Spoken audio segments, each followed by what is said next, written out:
8:00 ng umaga sa Tenebris Cemetery.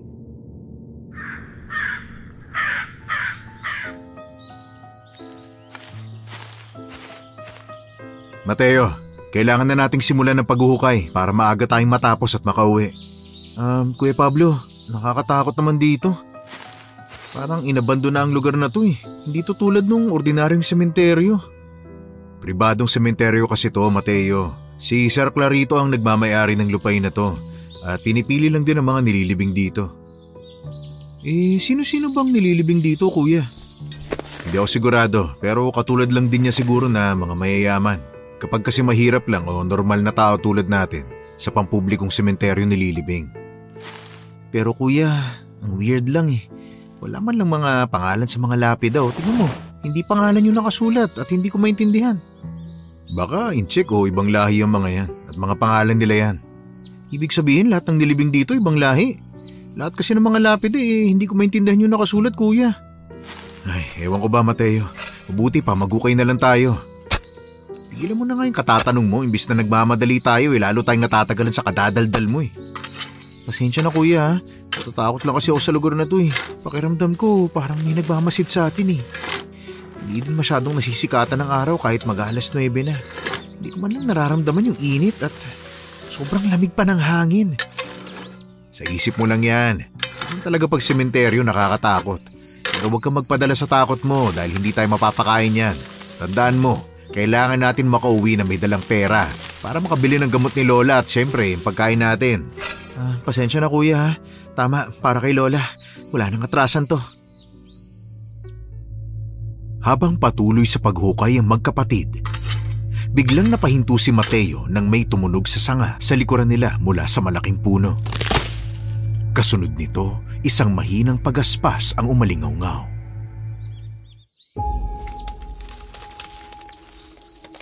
Kuya, nakita mo yun? May gumalaw sa likod ng punong yun. Ibon lang yun, Mateo. Maraming mga ibon sa lugar na to. Kuya, umuwi na kaya tayo? Anong umuwi? Kasasabi mo lang na walang atrasan tapos uuwi ka? Mateo, kailangan natin tapusin ang trabaho natin bago tayo umuwi. Kuya, ano kung hindi ibon yun? Ano kung may masamang mangyari sa atin dito? Ibon nga lang yun. Kumalma ka nga. Ay, Sus Maria Josep, kung hindi lang talaga dahil kay Lola, hindi ko talaga titisin ang trabahong to eh.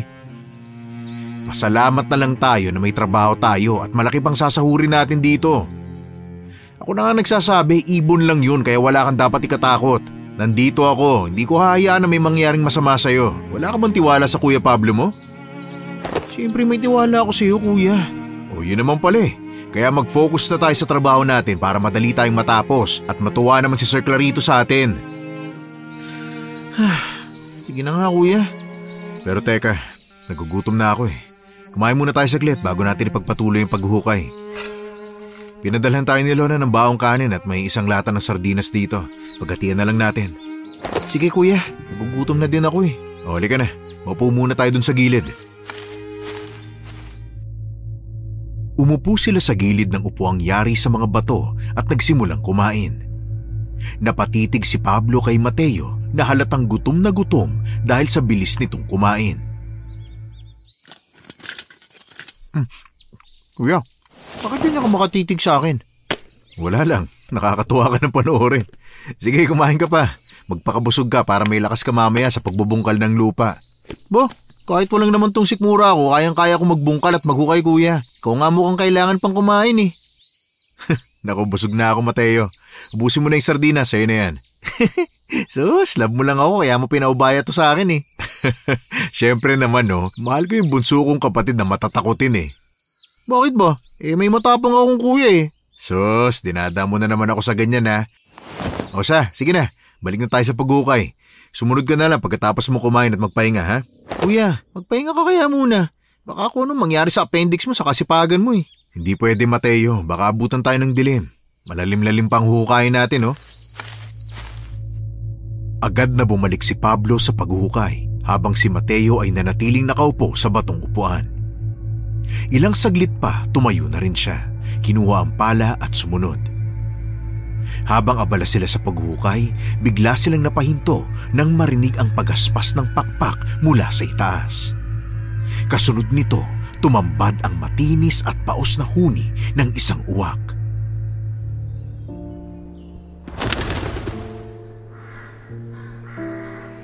Uy, kuya, uwak yun oh, ang laki. Oo nga no, paikot-ikot siyang lumilipad dito. Di ba mahalas daw yung mga uwak, kuya? Tagapaghatid daw yan ng kamalasan?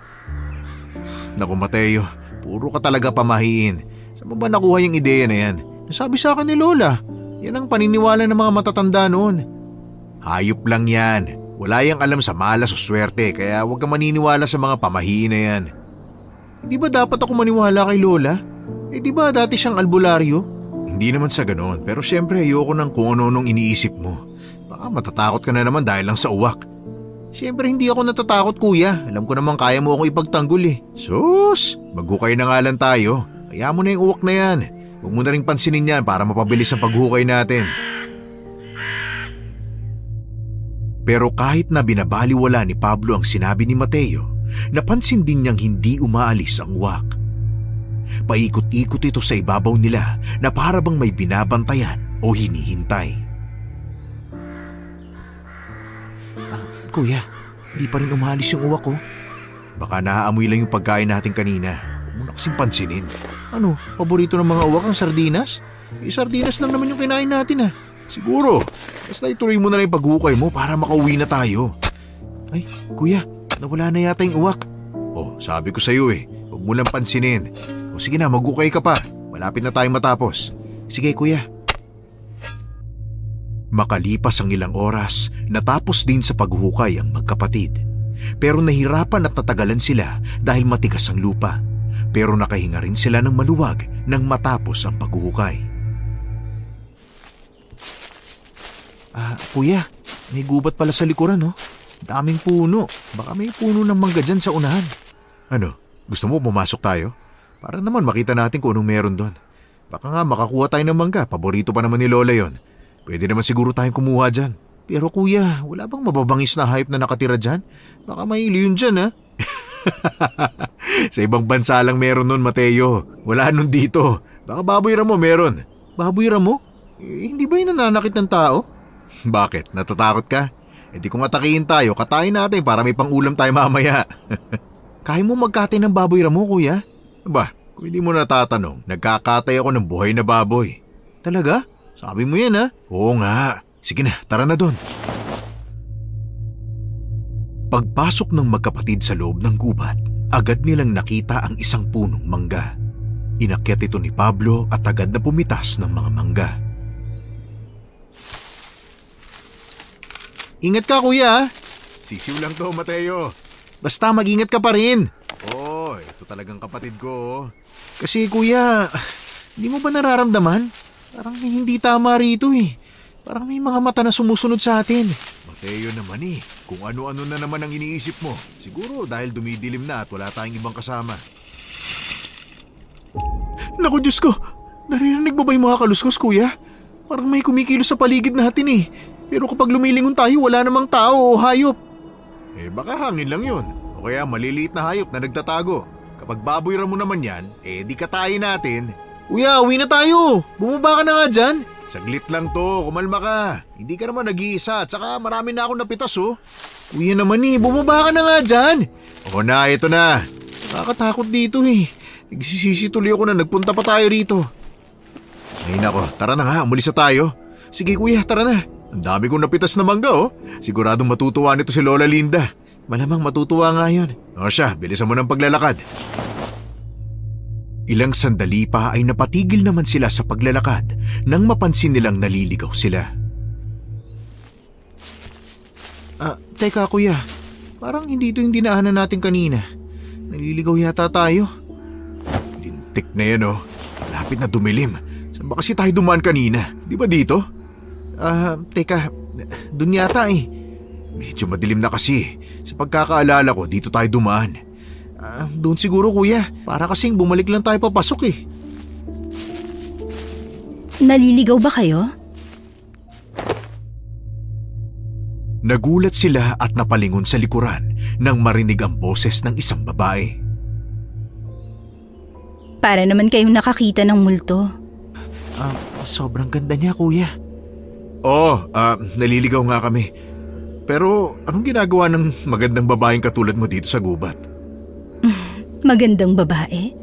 Nagagandahan ba kayo sa akin? Oo, miss. Sobrang ganda mo. Salamat, Pogi. Alam mo ba kung saan ang daan palabas dito? Yung daan papunta ng Tenebris? Aba, syempre. Doon, Pogi. Salamat, miss ha. Sabi ko sa'yo, kuya eh. Maliit na bagay. Hindi ka ba sasabay sa amin, miss? Delikado na kasi, magagabi na. Lalo na't babae ka. Magkaiba tayo ng daan kaya hindi ako pwedeng sumabay sa inyo. Ganun ba? Ikaw lang ba mag-isa? Wala ka ba talagang kasama? Mukha ba akong may kasama? Kaya nga kita tinatanong kasi syempre babae ka at magagabi na. Delikado na dito sa gubat. Huwag kang mag-alala. Sanay na ako sa lugar na to dahil taga dito ako. Pero sigurado ka ha? Sumabay ka na lang kaya sa amin? Sigurado. Parang kayo yata ang natatakot ah. Hindi ah. Sige, aalis na kami. Mag-iingat ka ha? Oo naman. Kayo ang mag-ingat. Ilang sandali pa ay nakalabas na sila sa gubat. Pero hindi mawala sa isip ni Pablo ang babae. Napaisip siya kung bakit mag-isa itong naglalakad sa gubat. 6:00 na ng gabi nang makarating sila sa kalsadang papunta sa kanilang lugar. Medyo malayo pa palang lalakarin natin. Pero okay lang, nakita ko naman ang pinakamagandang babae sa buong mundo. Anong pinakamagandang babae? Mas marami pang maganda dun, no? Pero ang astig niya, kuya. Hindi man lang siya natakot mag-isa dun sa gubat, no? Grabe, nakakabilib yung babaeng matapang na katulad niya. Yun din ang iniisip ko. Pero siguro malapit lang ang bahay nila doon at dito siya lumaki kaya sanay na siya gumala sa lugar na to. Tama ka, kuya. Iba talaga pag lumaki ka sa nakasanayan mo. Na-immune na rin siguro siya sa mga tunog at kaluskos na naririnig niya. Gayahin mo kaya siya, Mateo. Matapang. Kaya dinaig ka pa ng babaeng yun eh. Oo nga, kuya. Matapang na, maganda pa. Ay. Hoy, huwag mo sabihin may gusto ka doon. Crush lang naman, kuya. Grabe agad sa gusto. Trabaho ang pinunta natin dito ha. Tanda mo yan, Mateo. Oo nga, kuya. Ay, malayo pa tayo. Sakit na ng pa ako. Madali na lang yan. Ilang minuto na lang makakarating na tayo sa mansyon ni Sir Clarito. Uy, kuya, umaambon yata. Pero hindi na siguro lalakas yan. Bilisan na lang natin ang paglalakad. Sige, kuya.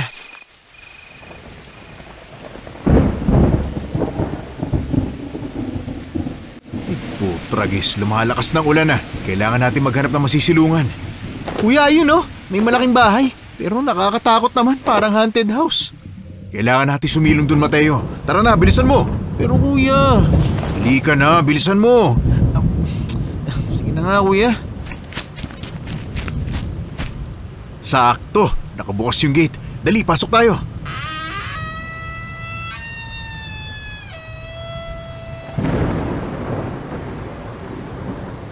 Sigurado ka ba dito, kuya? Maligo na lang kaya tayo sa ulan. Huwag nang matigas ang ulo, Mateo. Baka magkasakit pa tayo, lalo na ikaw. Mahina pa naman yung katawan mo. Hintayin na lang natin tumila yung ulan. Titila din yan maya-maya. Sige na nga, dito na muna tayo. Huwag kang matakot, nandito naman ang kuya mo eh. Saka mukhang ligtas naman dito sa loob. Pero kuya, ang luma na ng bahay na to, no? Parang inabandonan ng may-ari. Tignan mo, dami ng sapot ng gagamba sa gate. Pati yung alero, sobrang dami ng sapot. Ilang taon na kayang hindi nalilinis ang bahay na to? Oo nga, siguro nag-migrate na sa ibang bansa ang may-ari nito. O kaya naman, napabayaan na lang kasi ang dami ng ari-arian nila. Nakakatakot siguro sa loob nito, kuya. Ayon sa mga kasabihan, kapag hindi na natitirhan ng bahay, pinaninirhan na to ng mga engkanto at multo. Hindi ako naniniwala dyan, Mateo. Buong buhay ko, hindi pa ako nakakakita ng bulto o engkanto. Kwentong bahay lang yan, mga kasabihang walang katotohanan. Pero paano kung totoo? Gaya ng mga nababasa kong kwento sa dyaryo at comics. Katang-isip lang yon para magbigay aliw sa mga tao. Huwag ka masyadong magpapaniwala sa ganun. Ganun ba, kuya? Pero kung titingnan mo talaga yung bahay na to, sobrang nakakatakot talaga eh. Siyempre, matatakutin ka eh. Dapat baguhin mo na yung sarili mo dahil lalaki ka. Ang mga lalaki, matatapang. Katulad mo? Ba, siyempre naman. Ilang sandali pa ay tumigil na ang ulan.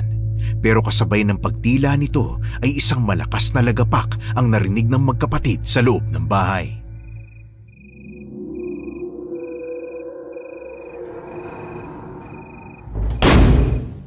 Uy, ano yun kuya? Hindi ko alam, pero sigurado akong galing yun sa loob ng bahay. Diyos ko naman tara na, umalis na tayo kuya. Baka may engkanto o multo nga dyan sa loob. Hindi Mateo, kailangan natin pumasok sa loob.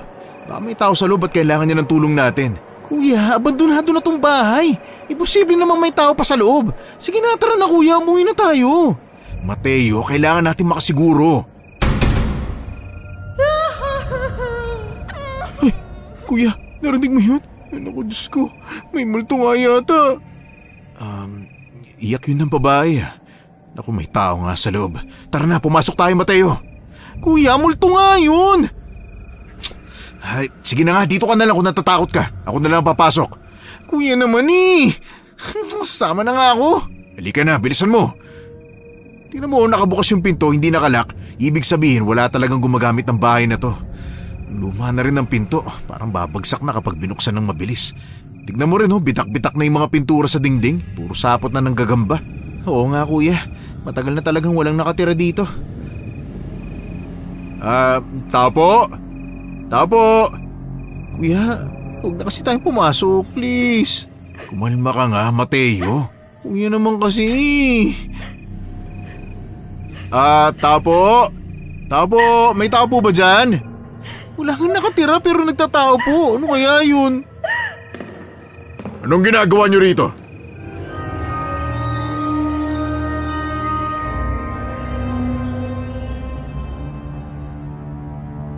Nagulat ang magkapatid nang marinig ang boses ng isang lalaki mula sa kanilang likuran. Lumingon sila at halos hindi na makagalaw nang makita ang galit na muka ng kanilang amo. Sir, sumilong lang po kami rito. Sobrang lakas po kasi ng ulan kanina. Sumisilong din po ba kayo? Sinong nagsabi sa inyo na pwede kayong pumasok sa bahay ko? Bahay niyo po? Kayo po palang may-ari ng bahay na to, sir? Ako nga. Di bang pwede ko kayong kasuhan ng trespassing sa ginagawa nyo? Sir, wala naman po kaming masamang intensyon. May narinig po kasi kami ni kuya na iyak ng babae sa loob. Nung una, lagapak lang narinig namin kaya inisip namin na baka may tao sa loob ng mansyon. Sa tingin nyo ba may naniniraan pa sa lumang bahay na to? Matagal ko nang iniwan to. Kung meron mang may karapatang pumasok dito, ako lang. Sir, pasensya na po talaga.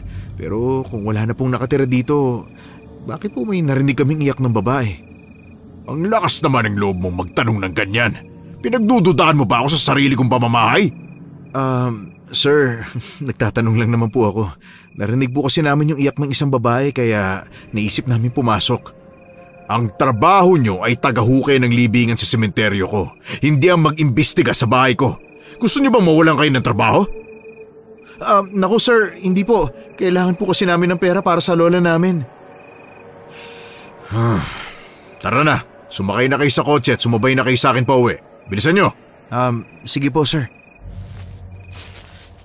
Kuya, talaga ba sasama tayo? Oo, mamaya lalo pang magalit sa atin. Tara na. Agad namang sumunod ang magkapatid kay Clarito palabas at sumakay na sa kanyang kotse.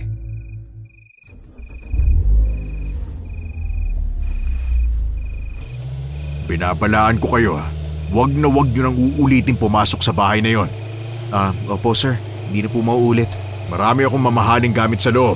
Kapag may nawala, kayo ang ipapakulong ko. Sir, hindi naman po kami magnanakaw. Marangal po kami nagtatrabaho sa inyo. Kahit na, pinapaalalahanan ko lang kayo na huwag nyo nang uulitin pa. Sir, sorry po. Hindi na po talaga mauulit. Siguro tama ako kanina kuya. Lahat ng inabandon ng bahay pinamumugaran na ng multo at engkanto. Yung babae nga kanina baka multo talaga hindi tao. Maaaring tama ka iyo. Matagal nang walang nakatira sa bahay na yon mula nung pumanaw ang asawa kong si Laura. Normal na makarinig kayo na kung ano-anong ingay. Naniniwala po pala kayo sa multo sir? Lahat tayo may kanya-kanyang paniniwala iho. Lahat din tayo may kaluluwa. Kaya naniniwala akong kaluluwa lang ni Laura yung narinig nyo. Wala namang masama sa paniniwala, kuya. Hindi kasi ako naniniwala hanggat hindi ko nakikita. Mabuti pa ibaon nyo na lang sa limot yung narinig nyo. O siya, itong sahod nyo ngayong araw. Sir, sobra po ng 2,000 to. Bonus ko na yun sa inyo. Ha? Nako, salamat po sir. Basta, aasahan kong pagbubutihin nyo pa ang trabaho nyo, ha? At tutuparin nyo ang pangako nyo na hindi na ulit kayo papasok doon. Makakaasa po kayo, sir. Ilang minuto ang nakalipas, nakarating na sila sa eskinitang papasok sa bahay ng magkapatid. Oh, mga iyo, nandito na tayo. Ayos, sir. Salamat po ha. Nakalibre pa kami ng pamasahe. Oo nga po, nakatipid po kami. Walang kaso yun. Basta maayos kayong nakauwi. Sige po sir, salamat po ulit. Ingat po kayo sa biyahe pabalik sir. Ingat din kayo. Bukas na lang ulit ha.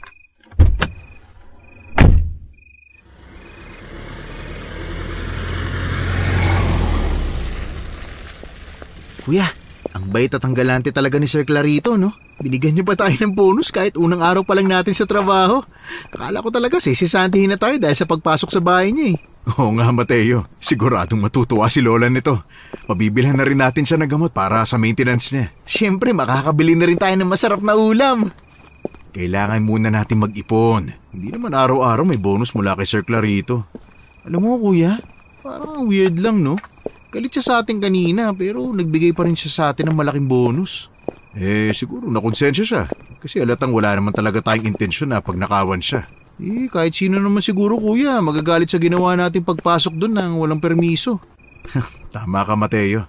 Pero hindi naman natin alam na siya palang may-ari nun. At saka nagmamagandang loob lang naman ako na tumulong doon sa babaeng umiiyak sa loob. Pero sino kaya yun kuya no? Multo kaya yun? Hindi naman siguro magsisinungaling sa atin si sir, di ba? Imposible naman na may tinatago siyang babae sa loob ng bahay na yun. Sobrang bait ni Sir Clarito para pagdudahan natin. Oo nga kuya. Pero ang yaman pala talaga ni Sir Clarito, no? Tsaka hindi pa pala talagang inabandon na yung bahay kasi pinupuntahan pa rin niya. Pero bakit kaya hindi niya ipalinis para hindi magbukang minumulto? Pwede pa nga niyang paupahan yun para dagdag kita rin, di ba? Kuya, siguro sa sobrang dami niyang pera, hindi na niya naiisip yung mga ganun. Ano kaya kung magboluntaryo tayo maglinis doon? Di ba ayaw niyang pinapasok ang bahay kasi may mamahaling gamit sa loob? Baka kapag may nawala tayo pang mapagbintangan. Huwag na kuya, magukay na lang tayo sa sementeryo kahit nakakatakot. Hayaan mo Mateo, kapag nakapag-ipon na tayo, maghahanap tayo ng ibang trabaho. Pero sa ngayon, kailangan pa natin magukay ng ilang daang libingan. Baka nga umabot pa tayo ng 1,000 kuya eh. Isipin mo, araw-araw tayo naguhukay. Masyado kasing abusado mga mayayaman sa katawan nila eh. Kaya siguro ang daming namamatay. Ang taba talaga ng utak mo Mateo. Nabibili kasi nila lahat ng gusto nilang kainin, kahit masama sa katawan nila. Tama ka dyan, kuya. Siya, nandito na tayo. Tama ng kwentuhan. Gising pa kaya si Lola? Tulong na siguro yun, huwag na nating gisingin. May susi naman ako eh. Sige.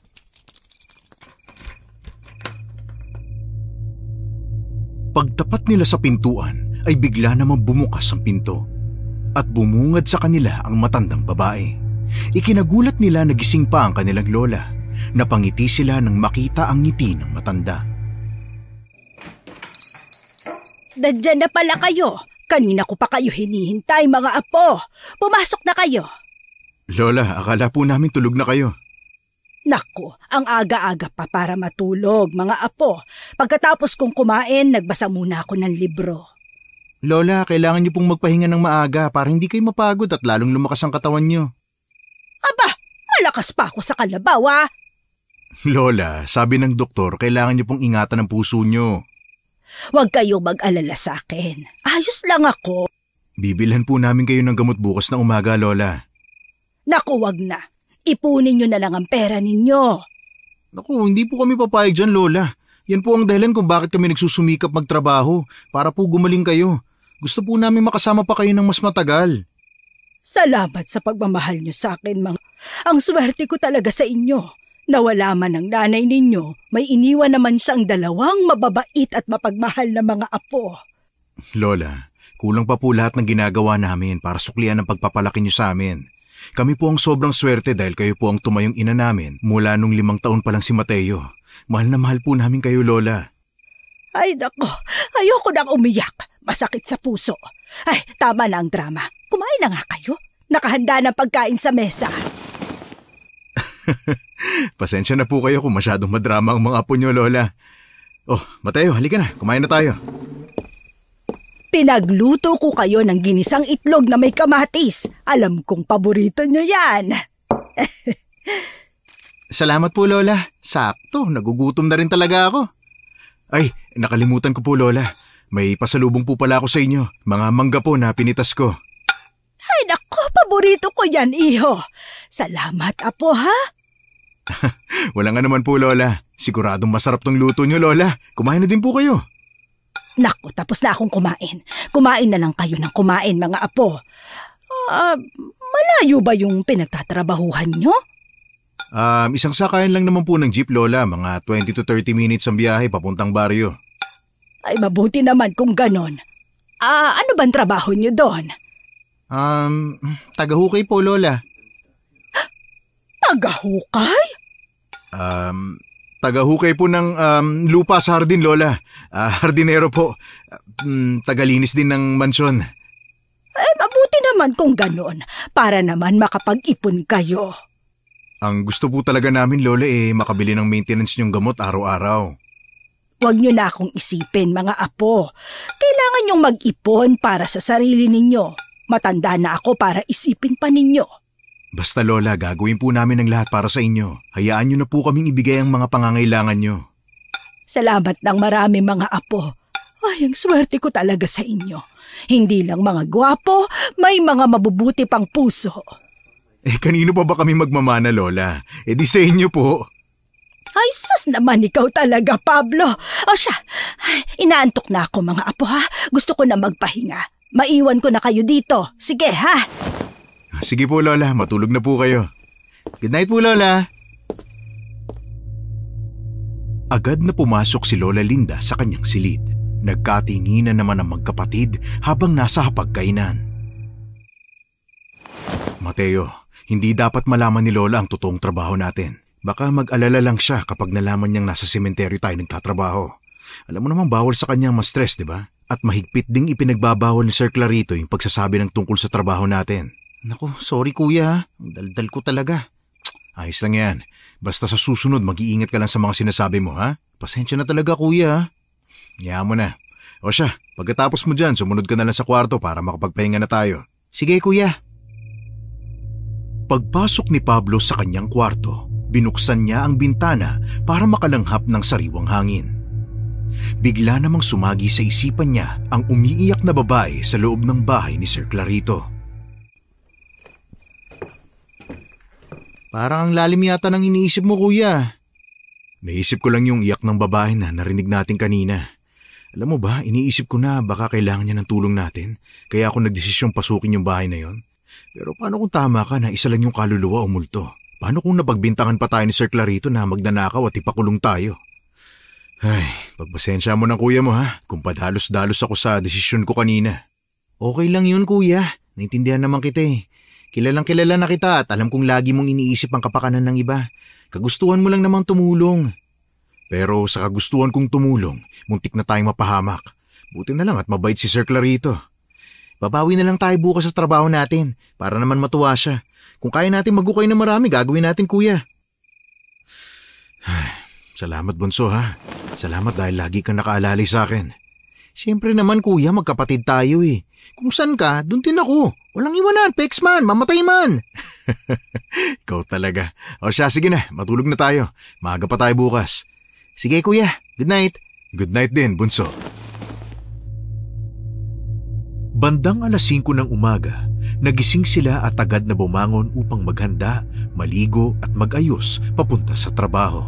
Nadatna naman nila ang kanilang lola sa sala na nagbabasa ng libro. Kumain muna kayo bago kayo umalis. Nakahanda na ang almusal sa lamesa. Nakahanda na? Kanino pa pala kayo gising, Lola? Aba oo naman. Nakasanayan ko ng gumising ng madaling araw. Baka po nakakasama yun sa inyo, Lola ha? Mabuti pa Mateo, bumili ka muna ng gamot ni Lola sa butika bago tayo kumain. Para makainom na siya. Etong 1,000. Sige kuya, hintayin na lang kita dito ha, bilisan mo. Yes sir! Maraming salamat sa pagtustos mo ng pambili sa aking gamot, apo. Malaking tulong talaga ito para gumaan ang pakiramdam ko. Madalas kasi talagang sumisikip ang dibdib ko eh. Lola, wag po kayo masyadong magpasalamat.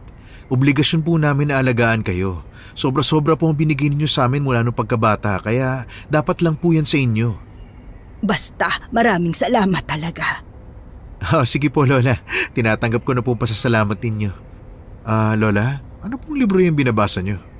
Sinaunang kwento ito, Pablo. Ito lang ang nagiging libangan ko habang nandito ako sa bahay. Ganun po ba? Buti naman po may libangan kayo. Pero tungkol po saan yung kwento? Tungkol sa mga aswang, iho.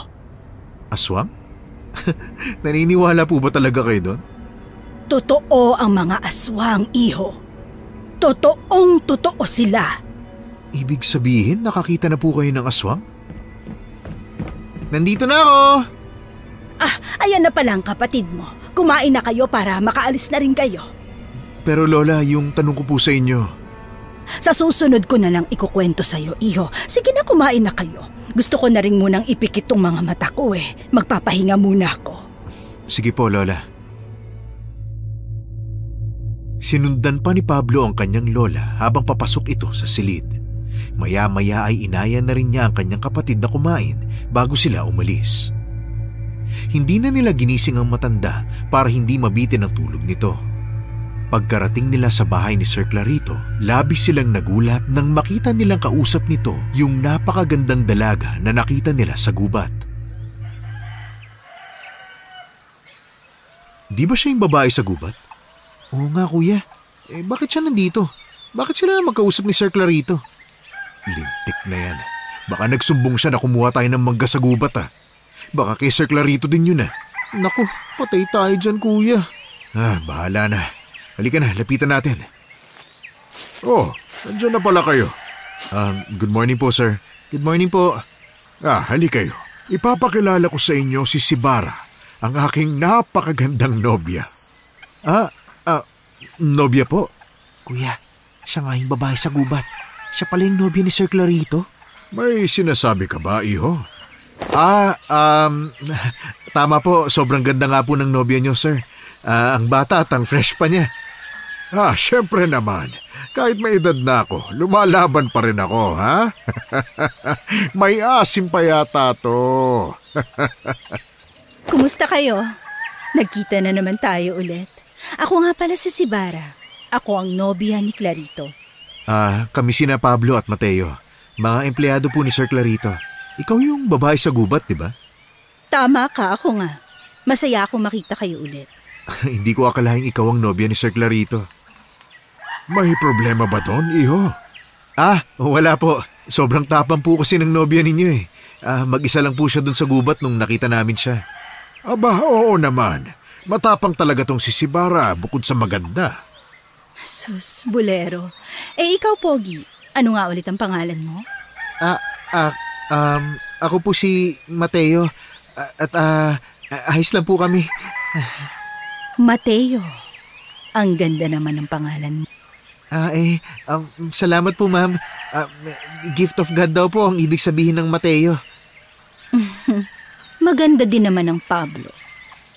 Sila ang tagahukay ng libingan sa sementeryo. Bilib ako sa kasipagan ng mga batang to. Hindi na naman sila mga bata, Clarito. Sa katunayan, ang gandang lalaki nila. Lalo na itong si Mateo. Bata pa rin sila para sa akin. Parang anak ko na sila May edad ka na kasi pero sa ibang taong nakatingin sa kanila, napakagwapong binata nila. Naku, alam ko naman po yun na gwapo ako, ma'am. Ang ganda niyo din po. Siya. Tama ng kwentuhan. Simulan niyo ng trabaho ninyo, mga iho. Kailangan niyo maghukay ng 2 libingan ngayong araw. Kailangang matapos yan bago maggabi dahil may ililibing mamayang gabi, ha? Opo, sir. Mas bibilisan po namin ang paghuhukay. Pero sir, may ililibing po ba talaga mamayang gabi? Huwag na maraming tanong. Gawin niyo na lang ang trabaho niyo bago kayo bumalik dito para kunin ang sahod ninyo, ha? Sige po, sir. Tara na, Mateo. Sige, kuya. Habang naglalakad palabas ng mansyon, napansin ni Pablo ang kakaibang tingin ni Sibara kay Mateo. Bakit ganyan siya makatingin kay Mateo? Uy kuya, tingnan mo, nakatingin siya sa akin. Tapos yung tingin niya, nakakaakit. Hiningitian pa niya ako. Ibang nararamdaman ko sa babaeng yan. Naku kuya, naunahan na nga ako ni boss sasabay ka pa. Ano bang pinagsasasabi mo? Sabi mo kasi ibang nararamdaman mo sa kanya Gago, hindi yun ang ibig ko sabihin.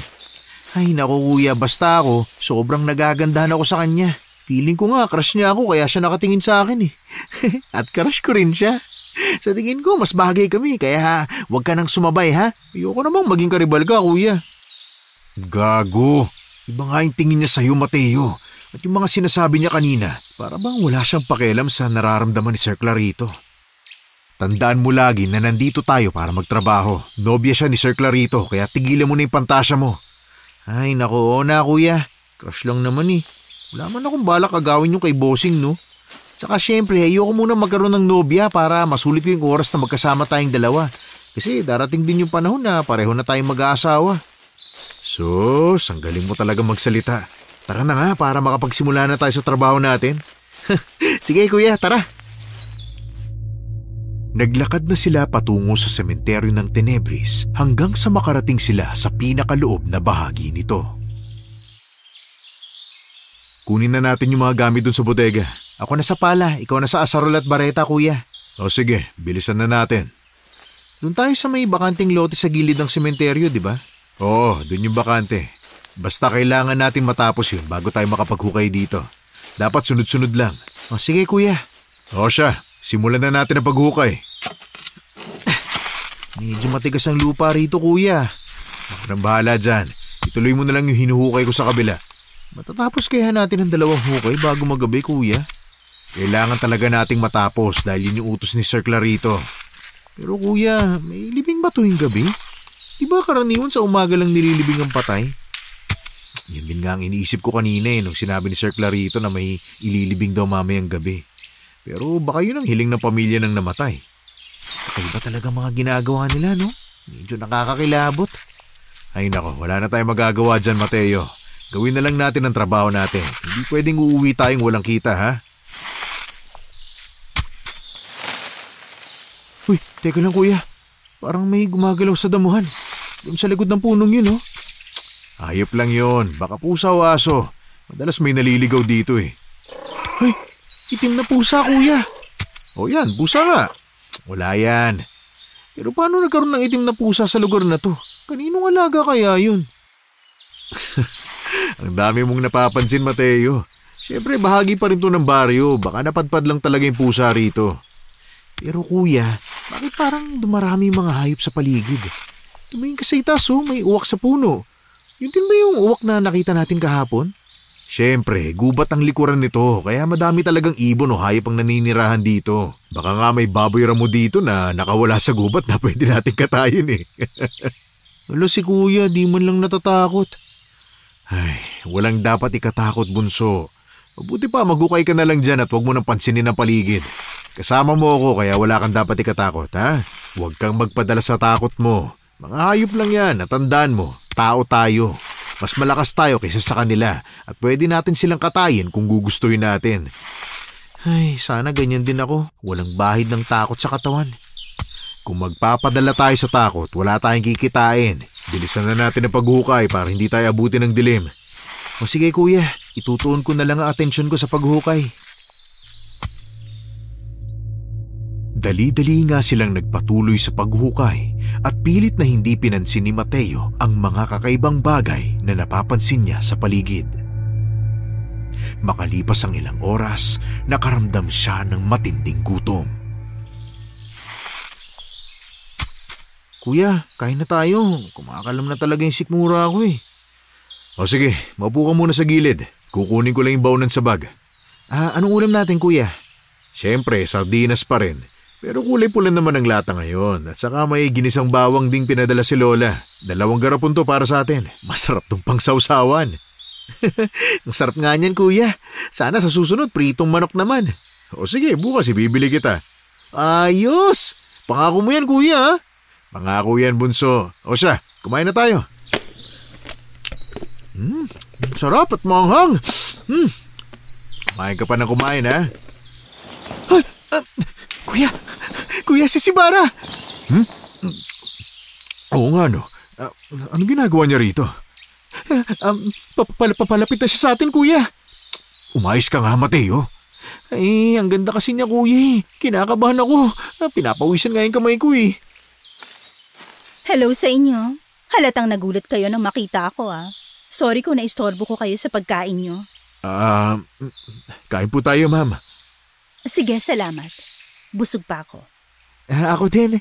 Nabusog nang makita kita. Mateo, umayos ka nga. Biro lang po. Ang cute mo naman. Ano po bang ginagawa niyo dito, ma'am? Bakit po kayo nandito sa sementeryo? Kasama niyo po ba si Sir Clarito? Ako lang mag-isa. Pinapatingnan lang ni Clarito ang trabaho niyo. Anong klaseng tingin yan, Mateo? Ha? Wala po, ma'am. Sobrang ganda niyo po kasi. Talaga? Maganda ako? Opo, sobra. Kumain lang po kami saglit, ma'am. Tapos maghukay na po ulit kami. Huwag po kayong mag-alala. Sisikapin po naming matapos ito bago lumubog ang araw. Mabuti naman kung ganon. Sige, aalis na ako. Ma'am, gusto mong tikman tong gawa ng lola ko? Ginisang bawang sa mantika po. Masarap pong pangsawsawan to. Kunin niyo na po itong isang garapon. Di na po kasi namin mauubos yan eh. Hindi, ayoko niyan. Ang sama ng amoy. Ay, sorry po, ma'am. Masama po bang amoy? Allergic ako dyan. Huwag mo yung ilalapit sa akin. Allergic po kayo? Saan? Sa oil? Sa maanghang o sa bawang? Lahat. Sige na, aalis na ako. Sige po, ma'am. Pasensya na po. Ingat po kayo, ma'am. Aba, humirit ka pa talaga, ha? Wala namang masama sa sinabi ko, Masyado ka lang malisyoso, kuya. Pero alam mo, Mateo, nakakapagtaka lang kung bakit parang takot siya sa chili garlic oil. Ayaw man lang niya ilapit to sa kanya, Kuya, di ba sinabi niya allergic siya? Di ka yata nakikinig eh. Ay, ewan ko ba. Ang weird lang hindi pa nga niya to kinakain, Meron kasing ganun, kuya. Kahit madikit lang sa katawan nito, namumula na o nangangati na yung katawan nila. Overprotective lang si Ma'am Sibara sa sarili niya. Alam mo na, baka yun pa yung ikasira ng ganda niya. Sa bagay. O siya, maghukay na ulit ako. Ipagpatuloy mo lang yung pagkain mo, ha? Pagkatapos sumunod ka na lang sa akin. Sige, kuya. Sinimulan na muli ni Pablo ang paghukay hanggang sa matapos ang isang libingan. Pagkatapos kumain ni Mateo, tumulong na rin ito sa paghukay ng ikalawang libingan. Oh, kuya, may problema ba? Ba't napatigil ka? Pero parang may nagmamasid sa atin Naku, parang naipasa ko yata sa iyo yung takot ko, kuya. Siguro dahil inspired ako ngayon, ha? Gago, hindi ako takot. Nararamdaman ko lang na para bang may nakatingin sa atin. Sino naman? Umalis na si Ma'am Sibara, di ba? Alam mo ikaw, puro ka Sibara. Pinapaalalahanan lang kita, Mateo, ha? Itigil mo na yung kapapantasya mo kay Ma'am Sibara. Pag nalaman ni Sir Clarito yan, baka mawalan pa tayo ng trabaho. Crush ko lang siya, kuya. Wala naman akong balak agawin si Ma'am Sibara kay Sir Clarito, no? Saka, sino ba naman ako para patulan ni Ma'am Sibara? Mahirap lang ako, walang maibibigay na kahit ano. Kumpara kay Sir Clarito na sobrang yaman at kaya makuha ang lahat ng gusto. Ay nako, ano namang klaseng kadramaan yan, Mateo? Mabuti pa, bilisan mo yung paghukay mo para di tayo abutin dito ng gabi. Sinasabi ko lang naman, kuya. Kalma ka lang. Ay, o siya. Sige na, maghukay ka na. Huwag na puro kadaldalan. Bandang 5:00 na ng hapon, nagpapatuloy pa rin ang paghukay ang magkapatid. Nako, palubog ng araw. Nalinti ka na. Kailangan pa natin bilisan ang paghukay. Medyo matigas dito, kuya. Hindi kinakaya ng pala ko. Gamitan mo ng bareta de cobra. O sige, kuya. Nakakapagod. Konting tiis na lang, Mateo. Malapit na nating matapos to. Hindi pwedeng hindi. Baka mapagalitan pa tayo ni Sir Clarito at mawalan ng trabaho. Oo nga, dapat matuwa siya ngayon para may bonus tayo. Kahit walang bonus, basta may sahod, okay na yun. Oo nga naman. Tama ka, kuya. Ay, nga pala, may sasabihin ako sa'yo. Nawala saglit sa isip ko. Ano yun, Mateo? Hindi naman big deal sa akin to, ha.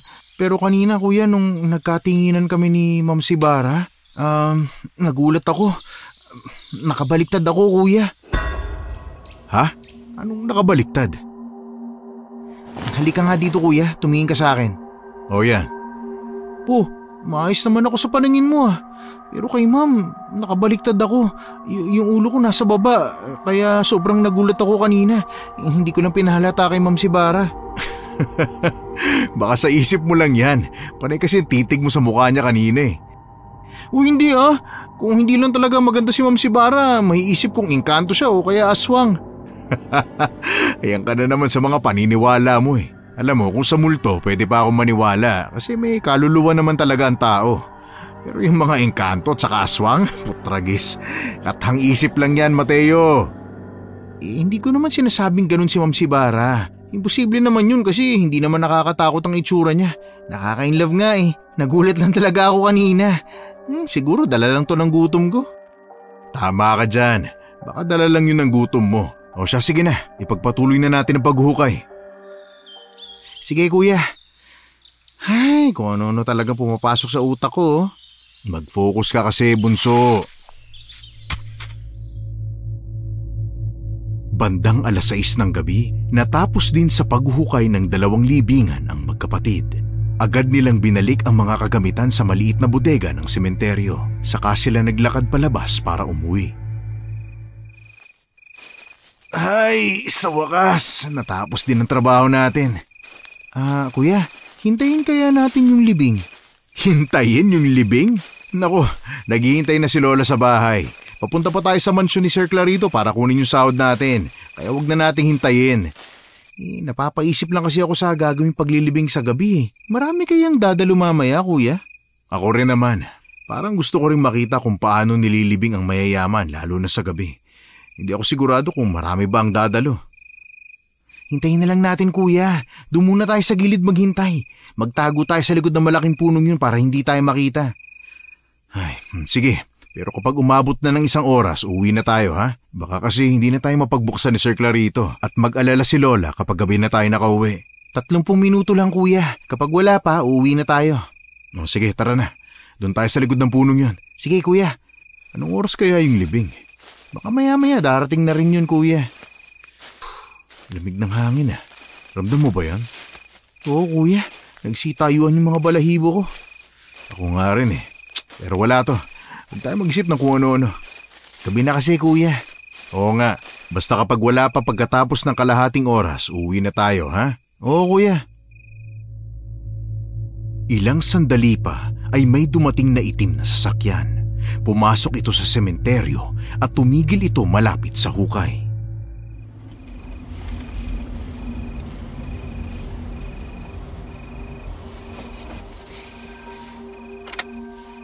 Kuya, may dumarating na sasakyan. Ayun oh, tumigil sa tapat ng hukay. Oo nga, 2 lalaki ang bumaba. Parehong nakaitim na hoodie. Hindi ko makita yung mga mukha, ang dilim eh.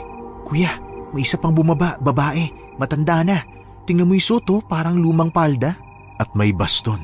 Teka, yung bang nakasabit sa dulo ng baston buntot ng kabayo? Bakit ganun? Sino ba yan, kuya? At saka hindi ba dapat may pari silang dala para mabasbasan yung ililibing na bangkay? Oo nga, Mateo. Yan din yung pinagtataka ko eh. Bakit kaya wala silang kasamang pari? At saka isa pa, akala ko maraming dadalo pero tahimik masyado. Wala man lang ilaw o kandila. Sila lang ang nagdala ng mga bangkay na ililibing. Tsaka kuya, bakit parang hindi kabaong yung dala nila? Parang sako lang na may balot na itim na tela. Hindi ko alam, pero tingnan mo, may inilabas yung matanda. Parang maliit na bote. Kuya, may usok na lumalabas mula sa bote. Tapos naging kulay lila yung paligid ng hukay. Nakikita mo ba yan, kuya? Oo. Teka lang. Hindi to ordinaryong libing. Mateo, tingnan mo yung mga lalaking naka-hoodie. May hinuhukay silang maliliit na bagay. Parang buto? Ay, nakakatakot naman, kuya. Mariosep. Huwag kang maingay. Baka marinig ka nila at makita pa tayo dito. Pasensya na, kuya. Kinikilabutan lang talaga ako sa nakikita ko eh. Kahit ako kinikilabutan din. Ngayon lang ako nakakita ng ganito sa buong buhay ko. Parang nagsisisi na yata ako na natili pa tayo dito. Mateo, tingnan mo yung katawan na binababa nila. Teka, Bakit parang may mahahaba at matutulis na kuko? Tingnan mo kuya oh. Tragis, hindi taong nililibing nila. Sa talim ng kuko nabutas yung sako. Ano bang nililibing nila kuya? Malaking hayop? Hindi ko alam Mateo, hindi ko alam. Kuya, tingnan mo yung matanda. Naging pula yung mata niya. Tragis, demonyo yan. Kuya, umuwi na tayo bago pa nila tayo makita rito. Tama ka. Putya, ano ba itong pinasok natin? Bakit parang hindi taong mga nililibing nila? Kuya, parang tumingin sa direksyon natin yung matanda. Umusog ka dito, baka makita ka niya. Unti-unting umuurong ang magkapatid sa likod ng malaking puno.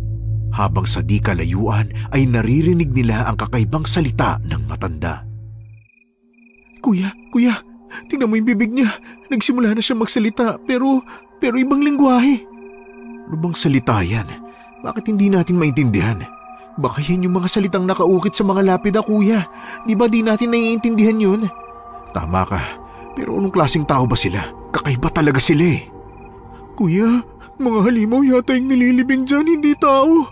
Hindi naman ganyan ang normal na paglilibing, di ba? Dapat may pari silang kasama. At ano yung ginagawa ng matanda? Naku, baka alagad sila ng demonyo, kuya. Alam kaya ni Sir Clarito to? Alam niya kayang hindi tao ang nililibing dito?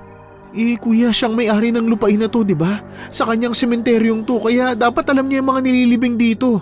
Dapat nga may listahan siya ng mga pamilyang nagpapalibing dito eh. Kailangan natin siyang kausapin. Kailangan niyang ipaliwanag sa atin ang lahat ng nakita natin ngayon. Kuya, hindi ko na kaya. Yung boses niya parang pumapasok na sa tenga ko kahit malayo tayo. Kailangan na nating umalis dito, Mateo. Sige kuya, tara na. Pero teka, dahan-dahan lang. Dahan-dahan tayong maglakad. Huwag kang gumawa ng ingay, ha? Kuya, kailangan na talaga nating tumakbo. Hintahin mo ako magbigay ng senyas. Baka mahuli tayo kung sabay tayong magpanik. Sige kuya. 1, 2, 3, takbo!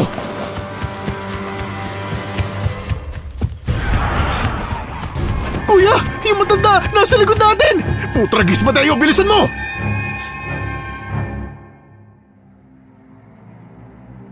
Sa isang iglap, lumitaw sa harapan nila ang isang matandang babae na may malalaki at malalapad na pakpak, mahaba ang buhok, mapupula ang mga mata at kulubot ang balat. Saan kayo pupunta, mga anak? Putragis, sino ka? Anong klaseng nilalang ka? Hulaan mo, hangal! Naku, Diyos ko! Kuya, aswang siya! Aswang? Oo, kuya. Isa siyang aswang.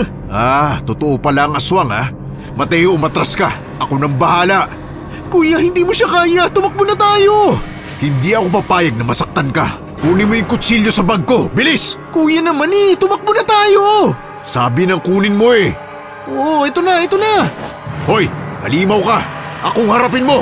Hayaan mo ng kapatid ko. Kuya! Tumakbo ka na sabi. Tumawa lang ng malakas ang halimaw. Tumakbo si Mateo pero sinalubong siya ng isang hampas ng pakpak. Pagkatapos ay hinila siya pataas habang hawak sa magkabilang braso. Kuya! Tulong! Kuya! Mateo! Bitiwan mong kapatid ko, halimaw! Hayop ka! Mateo! Kuya! Tulungan mo ako! Mateo, kapit lang! Huwag kang bibitaw! Demonyo ka! Ibaba mong kapatid ko! Kuya! Ang taas! Ayoko na, kuya! Nandyan ako, bunso! Pero bago siya makalapit sa kapatid, isang lalaking aswang ang humampas sa likod niya. Walang iya ka! Patayin niyo siya! Hindi niyo ako mapapatay! Tingnan natin! Hindi niya napansin ang pagsugod ng isa pang aswang sa likuran niya. Tumilapon siya sa puno at nawalan ng malay. Kinaumagahan, nagising na lamang siya sa isang maaliwalas na kwarto. Oh, Pablo, buti naman at gising ka na. Si Mateo, ang kapatid ko, Tinangay ng aswang ang kapatid ko. Kailangan ko siyang iligtas. Teka, dahan-dahan lang Pablo. Huwag ka munang bumangon. Kumalma ka lang. Buwisit naman oh. Ang sakit ng katawan ko. Ano bang nangyari? Kayo ang dapat kong tanungin. Ano bang nililibing niyo sa sementeryo? Mga aswang ba? Nakita namin ang lahat. Nasaksihan namin ang lahat ng ginagawang kababalaghan nung matandang babae na yun. Isa siyang aswang. May kasama pa siyang 2 lalaki. Si Bara. Ano? Anong si Bara? Siya ang matandang babae na nakita niyo kagabi. Ibig sabihin isa siyang aswang? Tama ka, Pablo. Siya ang aswang na tumangay sa kapatid mo. Walang iya. Alam mo lahat to, sir. Alam mong aswang ang mga nililibig sa sementeryo mo. Ginamit mo pa kami sa kasinungalingan mo. Pablo, makinig ka muna. Wala akong gustong pakinggan. Alam kong isa siyang halimaw at nobya mo pa siya? Gago ka ba? Aswang ka rin ba? Tao ako, Pablo. Tao na nagmahal at nalinlang ng isang aswang. Nagtiwala ako at nagmahal. Tinanggap ko siya kahit noong nalaman kong isa siyang aswang dahil sa sobrang pagmamahal ko sa kanya. Ginamit niya ang lupain ko bilang libingan ng lahi nilang mga aswang. Naging sunod-sunuran ako sa lahat ng gusto niya. Gago ka pala talaga eh. Kung alam mong ganun siya, bakit hindi mo kami binalaan? Bakit mo kami nilapit sa panganib? Kapatid ko ang tinangay nila. Anong gagawin nila sa kapatid ko? Hindi ko akalaing magkaka-interes siya sa kapatid mo.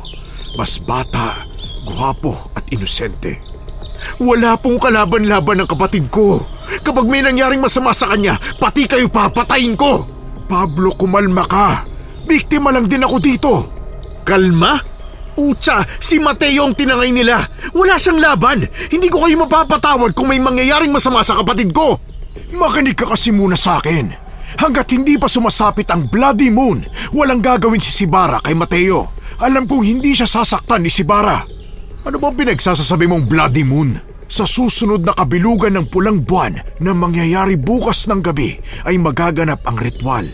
Gagamitin si Mateo bilang pampalit kaluluwa para maibalik sa buhay ang namatay niyang asawa na pinuno ng mga aswang. Putragis, hindi ako papayag. Kailangan nating mailigtas ang kapatid ko. Alam ko, Pablo. Gusto ko rin siyang mailigtas. Pero kailangan natin ng panlaban. Kailangan natin ng plano. Hindi natin sila matatalo kung basta-basta lang tayo susugod. Malalakas din ang 2 alagad niyang aswang. Yung 2 lalaking umatake sa akin kanina, mga hayop sila. Kung hindi lang sana sila nangialam, makukuha ko na sana ang kapatid ko kay Sibara. Tandaan mo, Pablo, hindi sila tao. Walang magagawa ang tapang mo kung wala kang sapat na panlaban at gamit upang patayin sila. Anong panlaban? Sabihin nyo, wala akong pakialam kahit mamatay pa ako basta mailigtas ko si Mateo. Bata pa lang po ang kapatid ko. Marami pa akong pangarap para sa kanya. Kailangan natin ng taong may kaalaman sa mga sinaunang pananggalang. Mga bagay na kayang pumatay ng aswang, lalo na ang isang gabunan na gaya ni Sibara. Gabunan? Tama. Isang uri ng aswang na malakas kapag sumapit ang gabi, lalo na kapag malapit na ang Bloody Moon. Si Sibara ang pinakamalakas sa kanila ngayon, pero may kahinaan sila. Saan ko mahahanap ang taong makakatulong sa atin? Sabihin niyo po sa akin dahil kung hindi, mas pipiliin kong maglakad sa impyerno kaysa pabayaan si Mateo sa mga halimaw na yon. Maghahanap ako. Tatawagan ko ang mga koneksyon ko. Teka lang. Si Lola Linda, dati siyang albularyo at lagi siyang nagbabasa ng libro tungkol sa aswang.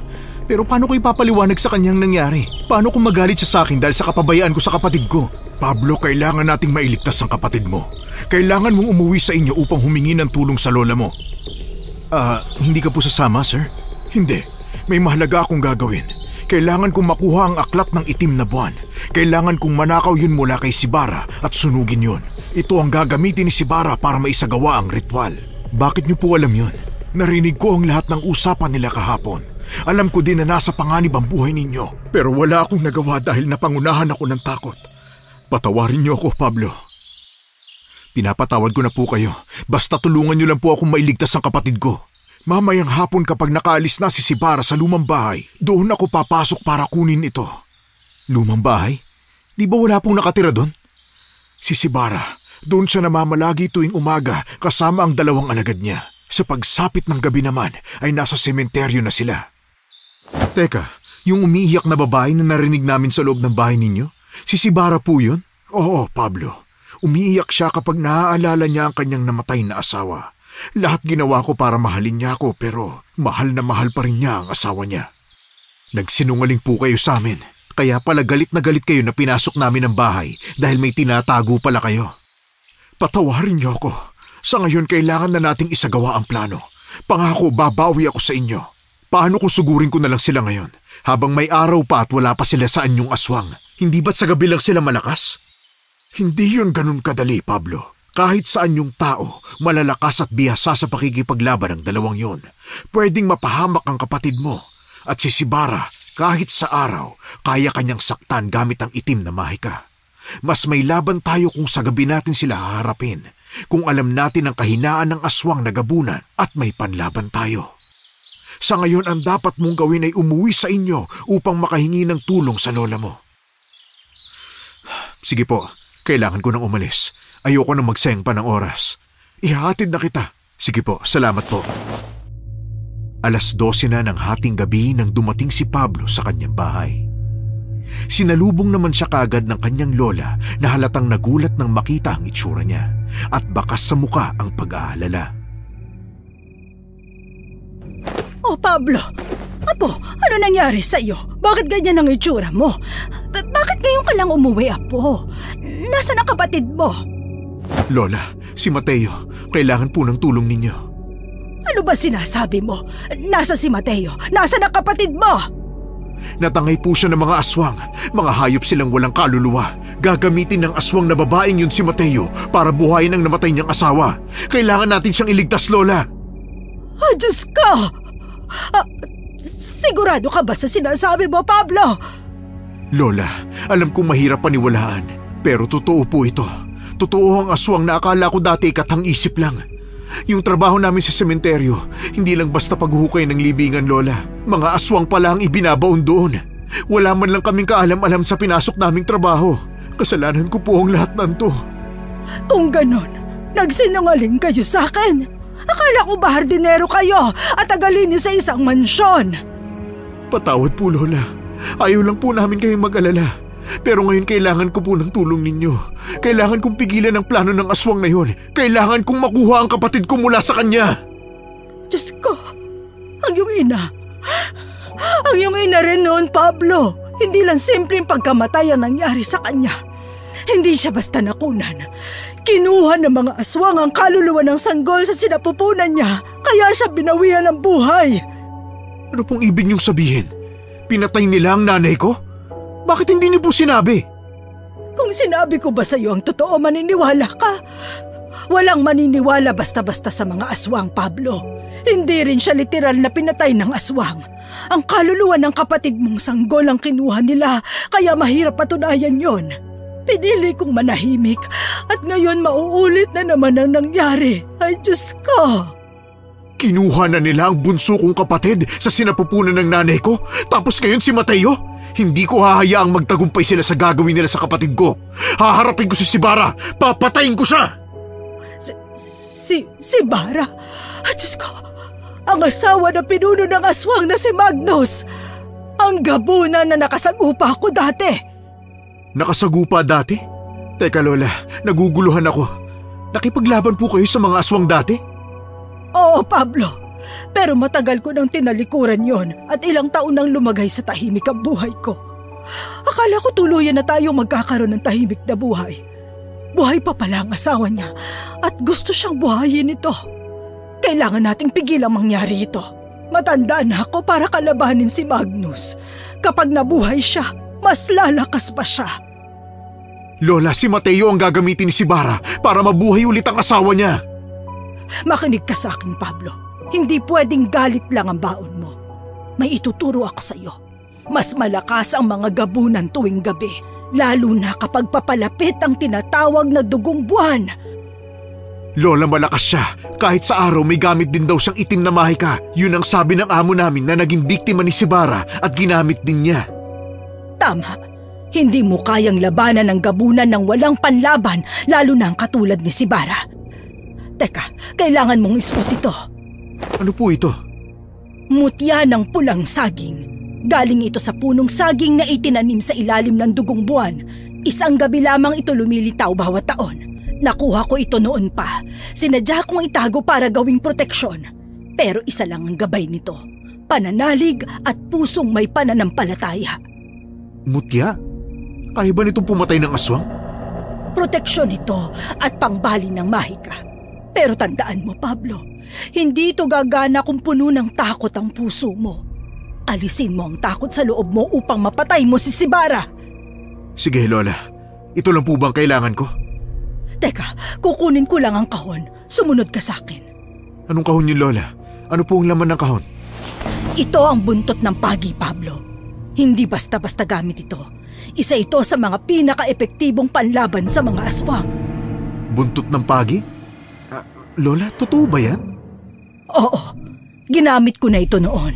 Matulis, matibay, at kung ihahataw mo sa isang gabunan sa tamang bahagi ng katawan kagaya ng sa puso o leeg, mamamatay sila. Pero kailangan mo pa rin mag-ingat, Apo. Mabilis sila at may itim na mahika si Sibara. Hindi sapat ang lakas lang. Lola, paano nyo naman po nakuha yan? Nung kabataan ko, kasapi ako ng mga bantay, mga taong lihim na lumalaban sa mga nilalang na tulad nila. Isa yan sa mga sandatang iniwan ko nang tumigil na ako sa pagiging isang albularyo. Akala ko tapos na ang buhay ko sa gera, pero heto tayo ulit. Kung ganun, bakit hindi niyo po sa akin sinabi noon pa? Kung alam ko lang, Lola, sana. Hindi ka pa handa noon, Pablo. Bata ka pa at gusto ko lang kayong protektahan. Ayoko nang maranasan mo ang sakit at takot na dinaanan ko. Pero ngayong nasa panganib ang buhay ni Mateo, wala na tayong oras para magtago. Sasama ako sa'yo. Lola, matanda na po kayo. Hindi po kayo pwedeng sumama sa akin. Kaya ko po, Lola, para kay Mateo gagawin ko ang lahat. Yun din ang nasa isip ko. Pero inaalala kita, Apo. Kung papasukin mo ito, wala nang atrasan, Pablo. Hindi lang buhay mo ang nakasalalay dito, kundi ang kapatid mo at ang buong baryo at sityo kung sakaling magtagumpay si Sibara na buhayin ng asawa niyang si Magnus. Magtiwala po kayo sa akin, Lola. Hindi ko po kayo bibiguin. Handa na po ako. Kung ganon, isuot mo ang mutya. Dalhin mo ang buntot ng pagi. Pero higit sa lahat, dalhin mo ang pananalig. Hindi pananalig sa mutya o sa buntot na yan, kundi pananalig sa sarili mong tapang at sa Diyos. Gabayan ka sana ng ating Panginoon Diyos, Apo. Salamat po, Lola. Pangako po iuuwi ko si Mateo ng buhay dito. Pati malapit na po ang birthday ninyo, di ba? Kaya dapat lang po na magkakasama ulit tayo. Magdasal ka, Pablo. Hindi ka mag-iisa. Opo, Lola. Inayos na ni Pablo ang gamit at niyaya siyang kumain ng kanyang lola para may lakas siya sa pakikipaglaban. Habang nasa hapag, bumalik sa alaala niya ang masasayang sandali nila ni Mateo. Apo, kumain ka pa. Kailangan mo ng lakas para sa laban mamaya. Sa totoo lang po, Lola, wala po talaga akong gana. Hindi ko halos malunok ang pagkain. Iniisip ko po si Mateo eh. Nag-aalala na po ako sa kapatid ko. Labanan mo ang emosyon mo, Pablo. Yan ang unang kalaban mo. Kung gusto mong manalo, matuto kang kontrolin ang sarili mong emosyon. Minsan kailangan nating magsakripisyo para sa mga mahal natin. Opo, Lola. Magiging matatag po ako para sa kapatid ko. Gagawin ko po ang lahat para labanan si Sibara at mailigtas ko si Mateo. Gusto ko din pong bigyan ng hustisya ang pagkamatay ni nanay. Hanggang ngayon, sariwa pa rin sa aking isipan ang pagkawala ng nanay mo. Magbabayad sila! Pagsapit ng 6:00 ng gabi ng sumunod na araw, nagpaalam na si Pablo sa kanyang lola. Lola, kailangan ko na pong umalis. Bitbit mo bang bilin ko? Ito ang langis ng nyog na ginawa sa panahon ng eklipse. Kapag isinaboy mo ito sa aswang na si Sibara, masasaktan siya. At kung isasaboy mo ito kay Mateo, mawawala ang bisa ng mahika ni Sibara. Tandaan mo yan. Lola, tatandaan ko po yan. Heto na po ang mutya ng pulang saging, ang langis ng nyog at ang buntot ng pagi. Huwag mong kalilimutan ang mga dasal. Yan lang ang pananggalang mo laban sa dilim. Salamat po, Lola. Hindi ko kayo bibiguin. Naniniwala ako sa kakayahan mo, Apo. Halika at babasbasan kita bago ka umalis sa bahay na ito. Nagpunta na si Pablo sa sementeryo ng Tenebris. Tahimik ang buong paligid. Nagsimula siyang magdasal upang pagtibayin ang kanyang loob. Sa bawat hakbang, nararamdaman niyang palapit na siya ng palapit sa bingit ng impyerno. Si Bara! Lumabas ka! Alam kong nandito ka! Hindi ako aalis hanggat hindi ko nakukuha si Mateo! Pakawalan mong kapatid ko, aswang! May bisita pala tayo! Walang iya ka! Ilabas mong kapatid ko! Mateo, mahal ko. Lumabas ka dyan. May naghahanap sa'yo. Pablo, bakit mo pa ako hinahanap? Hayaan mo na ako dito. Mateo? Bunso, ako to, si Kuya. Naalala mo ba'y sinabi natin sa isa't isa na hindi tayo mag-iwanan? Pex man, mamatay man, nandito ako para iligtas ka. Umalis ka na dito. Hindi ako sasama sa'yo. Hindi ikaw nagsasalita na yun, Mateo. Nilason ka niya. Nilamon ng dilim ang puso mo. Anong ginawa mo sa kapatid ko, si Bara? Walang kalaban-laban ng kapatid ko. Umalis ka na dito. Mateo, hindi ako aalis kung hindi ka sasama. Hindi ako sasama sa'yo. Gusto kong manatili sa tabi ng mahal ko. Hindi mo siya mahal, Mateo. Nililinlang ka lang ng babaeng yan, gaya ng paglinlang niya kay Sir Clarito. Tumahimik ka kung ayaw mong mawala ng buhay, Pablo! Binibigyan kita ng pagkakataong lisanin ang lugar na ito! Hindi! Hindi ako aalis hanggat hindi ko kasama si Mateo. Ibigay mo sa akin ang kapatid ko! Mga alagad! Lumapit kayo! Gusto yatang mamatay ng lalaking ito! Hindi ako natatakot sa inyo! Kayong papatayin ko! Papatayin ko kayo! Ah, Pablo, nakakatakot ka naman. Nakakakilabot ang tapang mo. Pero sayang, hindi sapat yung katapangan mo dahil isa ka lang namang tao. Mahinang nilalang na nagtatapang-tapangan, pero ang totoo nalalambot na ang tuhod mo sa takot ngayon! Oo, tao ako, pero kaya ko kayong katahin ng buhay. Binabalaan kita. Huwag niyong inuubos ang pasensya ko! Nakakaawang tao. Binibigyan ka na nga ng pagkakataong mabuhay pero sinayang mo. Napakatanga mo! Wala akong pakialam kung mamatay man ako ngayon. Anong ginawa mo sa kapatid ko? Anong mahika ang inilapat mo sa kanya? Wala kang dapat ipag-alala, Pablo. Tinanggal ko lang naman ang kahinaan niya. Ang puso niyang alipin ng alaala at pagmamahal.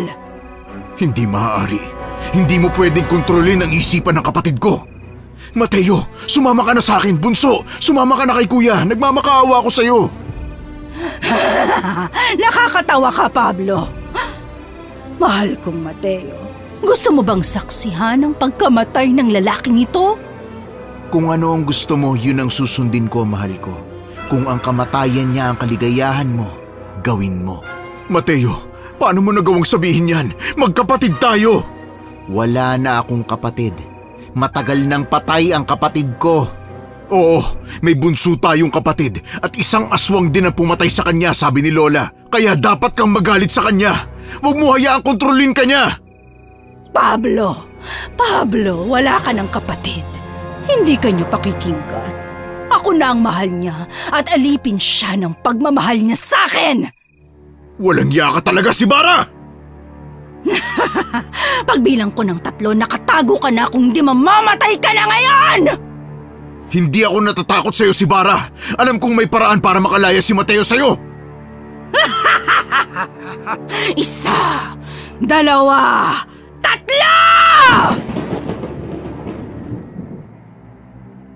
Agad na sumugod si Bara at pinagkakalmot si Mateo gamit ang kanyang matutulis na mga kuko. Isang malakas na hampas ang kanyang ibinigay dahilan upang tumilapon si Mateo at bumagsak ng malakas sa lupa. Aray! Ano ka ngayon, Pablo? Ako pa nga lang yan, pero mahina ka na. Hindi pwede to. Hindi ako susuko. Hetong langis ng nyug na gawa ni Lola. Kailangan ko tong isaboy sa kanya at kay Mateo. Kailangan ko siyang malapitan. Ano, Pablo? Kaya mo pa ba? Hindi ako susuko! Hindi ko susukuhan ang kapatid ko! Sige, harapin mo ang kamatayan mo! Mabilis na tumakbo si Pablo habang nakatago sa kanyang likuran ang hawak niyang bote ng langis ng niyog. Agad niyang sinabuyan si Sibara kaya napasigaw ito sa hapdi at natulala naman si Mateo. Ah! Anak ka ng impyerno! Ano ginawa mo? Nararapat lang yun sa'yo! Ah! Siguro naman handa ka nang mamatay, Pablo! Handa na rin akong pumatay! Subukan mo, Halimaw! Lumapit ka! Kuya! Kuya! Mateo, bumalik ka na sa dati! Halika, bilisan mo! Kuya! Kuya, tumakas na tayo! Naku, si Sibara! Utragis, naging halimaw na si Sibara! Ay, nakakatakot ang itsura niya, kuya! Malapit na siya sa atin! Tumakbo ka na, Mateo! Ako nang bahala sa kanya! Papatayin ko siya! Pero hindi kita pwedeng iwan dito, kuya! Sasamahan kita! Walang sino mang mortal ang makakalaban sa akin, Pablo! At ngayon, pati ang kapatid mong si Mateo, akin na siya! Hindi mo siya pwedeng kunin mula sa akin! Mamamatay ka muna! Mateo, tumakbo ka na! Kuya, umilad ka!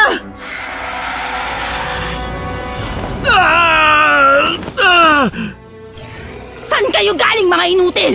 Nakatakas ang bihag! Habulin siya! Hayaan niyo na ang kapatid ko, mga demonyo! Mamamatay ka ngayon sa kamay ko, Pablo!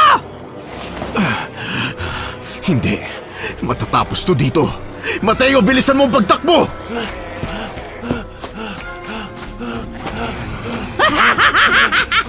Hindi kayo makakatakas! Uy! Putragis! Muntik na ako doon ah! Ang lapat ng mga pakpak niya! Muntik na ako mahagip! Nakakabilib ang bilis mong umilag, Pablo. Pero hindi ka makakatakas sa akin! Walang iya ka ah! Ako naman ang hahataw sa'yo gamit ang buntot pagi! Ah! Walang iya! Buntot ang pagi na yan ah! Saan ka nakakuha niyan? Leche! Ano ka ngayon, Halimaw? Sige, lumapit ka pa! Kakatayin kita ng buhay, Pablo! Lumapit ka! Bilisan mo! Hinahamon kita, aswang! Umatake ka lang! Salubungin mo ang bawat wasiwas ng buntot ng pagi na ito! Ah! Walang iya. Ang bilis niyang lumipad. Lulunurin kita sa sarili mong dugo! Ah! Aray! Nahagip pa ako ng matutulis niyang kuko. Ang hahaba niya na. Hindi ka ba tinuruan ng nanay mong maggupit ng kuko, ha? Ang tapang mo pero nanghihina ka na! Wala ka palang binatbat! Masakit ba ang sugat na ginawa ko sa dibdib mo? Hindi naman masyadong masakit. Parang kinagat lang ako ng langgam. Mutya ng itim na saging. Bigyan mo pa ako ng lakas. Hindi ka matutulungan ng mutya mo! Ah! Sumugod ulit si Sibara at sinakal niya si Pablo. Pero napaatras ang aswang nang makalapit sa binata dahil kaagad na sinunog ng mutya ang kamay ng Halimaw. Ah! Anak ka talaga ng impyerno! Ah! Ang bilis ng walang yan ah! Ah! Pablo! Mamamatay ka na ngayon! Ginagalit mo na ako ng sobra! Buwisit ka! Hindi pa ako nakakalaban ng husto. Nagagalit ka na ng sobra, ha? Tatapusin na kita! Ah! Sige, akala mo ikaw lang marunong umatake? Para sa ito, Mateo, hindi kita pababayaan! Walang iya ka! Ang bilis mong kumilos! Dahil ba yan sa mutyang yan? Tama ka! Kaya patayin mo na ako kung mapapatay mo! Ang tapang mo! Pero hanggang dyan ka lang talaga! Isa ka lang patay gutom na tao! Ah! Putragis, ang bilis niyang lumipad. Hindi ko nakita kung saan siya nanggaling. Nakalimot na naman niya ako sa likod. Ah! Buisit, hindi ko na uli siya nakita. At sinasakal na niya ako. Mamatay ka! Hindi ako makahinga sa sakal mong halimaw ka. Bitiwan mo ako. Mamatay kang walang silbi! Tama na yan, Sibara! Clarito! Alam mo, Sibara, tinanggap kita ng buong puso kahit alam kong aswang ka. Binigay ko pa nga ang lupain ko, ang Tenebris, bilang libingan ng mga aswang na kalahi mo. Akala ko pagkatapos ng lahat ng ginawa ko para sa'yo, ay mamahalin mo din ako. Pero ginamit mo lang ako at niloko! Mabuti naman alam mo, kahit kailan hindi kita kayang mahalin, Clarito. Si Magnus lang ang nag-iisang lalaking minahal at mamahalin ko! Pinagsisihan ko na ang lahat. Lahat ng ginawa ko ay nauwi sa lahat. Napahamak pa ang buhay ng iba dahil sa lintik na pagmamahal ko sa'yo. Demonyo ka, Sibara! Demonyo ka! Demonyo talaga ako at ang malas nyo dahil nagpagamit kayo sa isang tulad kong demonyo! Lahat ng mga sakripisyo ko sa'yo nauwi lang sa kapahamakan. At ngayon, may mga inosente pang napapahamak dahil sa plano mo. Magandang tiyempo to para mapatay si Sibara. Wala na kayong magagawa. Bubuhayin ko ulit ang asawa ko at kayo! Mamamatay kayo! Hindi mo na matutupad yan, Sibara. Sinunog ko na ang aklat ng itim na buwan.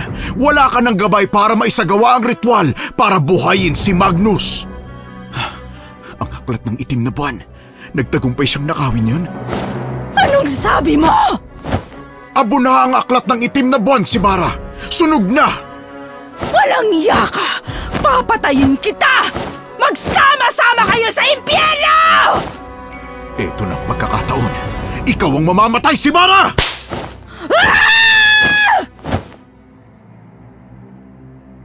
Mabilis na sumugod si Sibara kay Clarito pero hindi niya napansin na mabilis ding sumugod si Pablo mula sa kanyang likuran.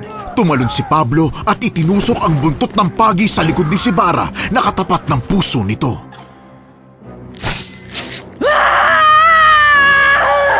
Anak ka ng demonyo! Nababagay lang yan sa'yo, halimaw ka! Ikaw ang mabulok sa impyerno! Paalam, Sibara.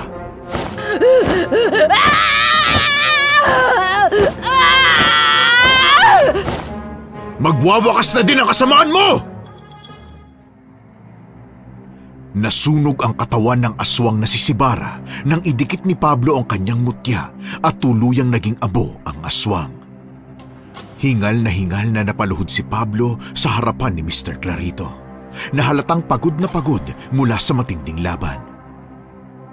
Bigla namang sumagi sa isip niya si Mateo na pinahabol ni Sibara sa dalawang lalaking aswang. Ang kapatid ko, hinabol siya ng dalawang aswang kanina. Kailangan ko siyang mahanap. Kailangan ko siyang iligtas. Sige, Pablo, sasama ako. Iligtas natin ang kapatid mo. Kailangan nating mahanap kagad si Mateo. Hindi na po tayo pwede mag-aksaya ng oras, Sir Clarito. Alam ko, ang pinakamalapit na lugar mula rito na pwedeng pagdalhan sa kanya ay ang lumang bahay ko. Madalas gamitin ng mga nilalang ni Sibara ang mga pasilyo roon bilang taguan.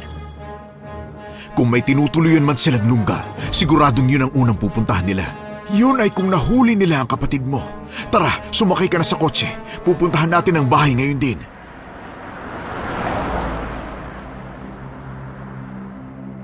Inalalayan naman ni Clarito na tumayo si Pablo at naglakad sila palabas ng sementeryo. Pinaandar nila ang sasakyan sa makipot na daan hanggang sa makarating sila sa lumang bahay at agad silang pumasok sa loob. Mag-iingat ka, Pablo. Baka nakabang lang sila at ikinulong si Mateo. Wala yata sila dito, sir. Kung wala sila dito, tingin ko hindi pa nila nahuhuli ang kapatid mo. Kailangan natin silang hanapin. Tara na po, lumabas na tayo. Kailangan na nating mahanap ang kapatid ko. Sumakay ka na sa kotse. Mateo, nasa ka na pa, bunso? Nandito na si Kuya. Sana hindi pa huli ang lahat. Hindi pa pwedeng mahuli ang lahat. Nangako ako kay Lola at hindi ako pwedeng mabigo sa pangakong yun. Kuya! Kuya, tulungan mo ako! Mateo! Si Mateo yun! Ihinto niyo po ang kotse! Oo nga, nanggagaling ang sigaw na yun mula sa unahan. Teka, kunin mo itong flashlight. Medyo madilim na doon. Sige po. Tara na, bilisan natin, Pablo! Mateo! Nandiyan na si Kuya! Hintayin mo ako! Pumasok sa madilim at masukal na gubat sina Clarito at Pablo. Ang dalawang malalaking aswang na may pakpak. Hinahablot nila si Mateo. Tinatangay siya sa ere. Mateo! Kuya! Tulong! Tulong! Bitiwan yung kapatid ko, mga demonyong aswang! Maghanda ka, Pablo. Sir, kailangan niyo maghanap ng kahoy na pamalo para maproteksyonan ang sarili niyo. Tama, pero may dala rin akong bawang sa bulsa ko. Huwag kang mag-alala sa akin, Pablo. Sige po. Hoy, mga halimaw! Ako harapin nyo! Mag-iingat ka, Pablo! Kuya! Okay lang ako. Tumakbo ka papunta kay Sir Clarito. Bilisan mo! Ako nang bahala rito. Sige, kuya! Etong sa inyo, mga halimaw! Mabilis na sumugod si Pablo gamit ang buntot pagi at pinaghahampas niya ang aswang. Kasabay ng paghawak sa mutya na nasa dibdib niya, bumagsak sa lupa ang dalawang aswang na sugatan. Pero sa isang iglap, nagbago sila ng anyo. Naging malalaking maiitim na aso na may pulang mata at matatalim na pangil ang mga ito. Pablo! Nagpalit sila ng anyo! Mga aswang pa rin yan! Kahit ano pang itsura nila, hindi ko sila uurungan. Protektahan niyo po si Mateo! Akong bahala kay Mateo. Mag-iingat ka, Pablo. Mapapangis sa mga aswang-aswang na yan. Huwag po kayo mag-alala. Kayang-kaya ko ang mga halimaw na to. Kuya, nakakatakot sila! Iuuwi kitang ligtas, Mateo. Nangako ako kay Lola. Kuya, malapit na yung isang aso! Pablo, mag-iingat ka! Kuya! Kinagat ang braso ko! Naku, kuya! Tigilan mo, kuya ko! Talagang sumugod pa ulit sila, ha? Pablo, saksakin mo ang tagaliran nila! Ayan! Nangisay siya sa pagsaksak ni kuya! Sige pa, Pablo! Saksakin mo pa! Sir Clarito, nagliyab yung isang aswang na aso! Anong hinagis ni kuya sa kanya? Yung mutya niya yun. Kaya nitong gawing abo ang halimaw. Magaling, Pablo! Pero may isa pa. Mateo, hetong bawang. Sabuyan natin ang aswang. Sige po! Sumasalisi ang isang yun, Mukhang nagalit dahil napatay ko ang kasama niya.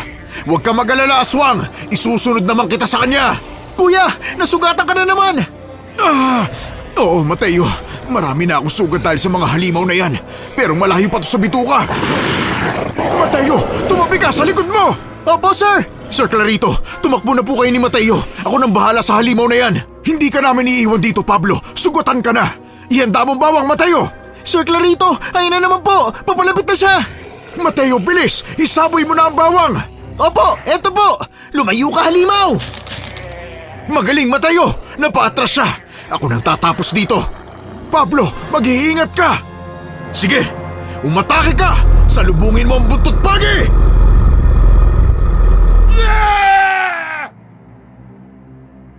Galit na sumugod si Pablo kahit nanginginig pa ang buong katawan niya dahil sa mga sugat.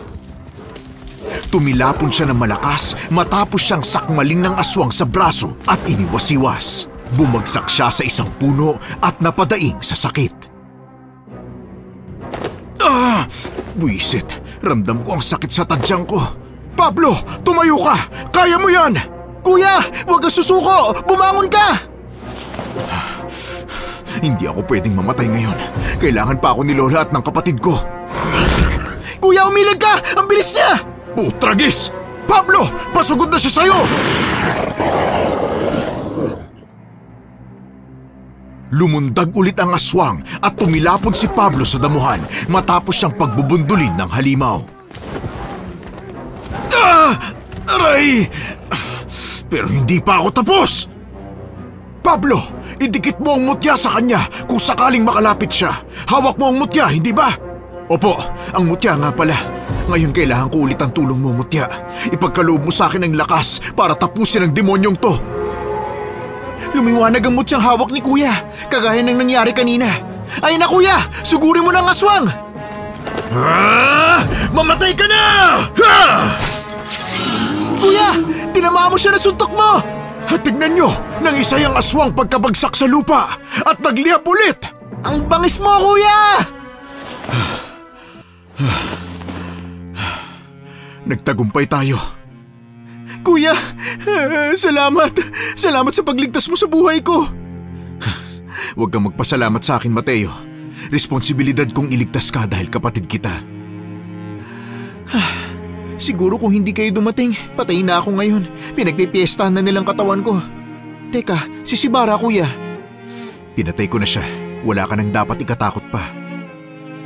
Nasayang lang ang pagmamahal ko sa kanya. Sir, hindi po kayo para sa isa't isa. Kailanman ay hindi pwedeng mahalin ng tao ang aswang. Pero ako nga rin nalinlang din sa kagandahan niya. Hindi natin masisisi si Bossing, kuya. Tama ka naman. Basta ang mahalaga ngayon, ligtas na tayo. Wala na si Sibara. Hindi siya nagtagumpay sa plano niya. Oo, pero masakit pa rin sa akin. Parang bangungot. Sa akin din po, masakit din. Ang sakit ng mga sugat ko. Ngayon ko po nararamdaman lahat ng sugat ko. Naku, tumudugo na yata, kuya. Akin na, tatapalan ko muna ng tela. Pupunitin ko tong damit ko para itapal sa mga sugat mo. Huwag kang mag-alala. Alam ko kung paano gamutin yan. Dadalhin ko muna kayo sa mansyon para magamot natin ang sugat mo, Pablo. Salamat po, sir. Salamat sa Diyos, buhay pa tayo. Bilib ako sa tapang mo, iho. Bilib din ako sa pagmamahal mo sa iyong kapatid. Ganun naman po talaga dapat pag pamilya mo nang nalagay sa alanganin. Gagawin mo ang lahat para mailigtas lang sila. Sana magkaroon ako ng anak na kagaya mo. Wala po ba kayong anak, sir? Meron. Kaso hindi ko alam kung saan ko siya hahanapin mula nung ilayo siya sa akin ng kanyang ina. Nakakalungkot naman po. Pero ayoko na pag-usapan ng bagay na yan. Tara na, bumalik na tayo sa kotse. Sige po. Mateo, alalayan mo si Pablo na tumayo. Sugatan ng kuya mo. Opo, kuya, humawak ka sa balikat ko. Ay, nakakatuwa kayong tingnan. Palabas sila ng masukal na gubat. Wala ni isa mang sa kanilang nagsalita. Hanggang sa narating nila ang gilid ng kalsada kung saan nakaparada ang lumang kotse ni Clarito. Napasandal sila sa gilid ng kotse habang pansamantalang binabawi ang lakas. Sumakay na tayo. Salamat. Salamat sa lahat ng ginawa mo, Pablo. Wala po yun, sir. Inilaban ko lang ang dapat. Hindi lang para sa buhay ni Mateo, kundi para sa ibang mga taong naninirahan dito. Sabi kasi ni Lola na kapag nabuhay muli si Magnus, maghahasik ulit siya ng kasamaan. May mapapahamak na inosente. Salamat din po, sir. Kung hindi dahil sa inyo, hindi namin malalampasan yon. Ako ang naglagay sa inyo sa panganib, kaya dapat lang nagawin ko ang tama upang mailigtas kayo. Patawarin ninyo ako sa lahat. Absuelto ka na po, sir. Salamat, Pablo. O siya, tara na sa mansyon dahil may kailangan pa akong asikasuhin pagkatapos kong gamutin ang mga sugat ninyo. Sige po, sir. Pero ano pong asikasuhin ninyo?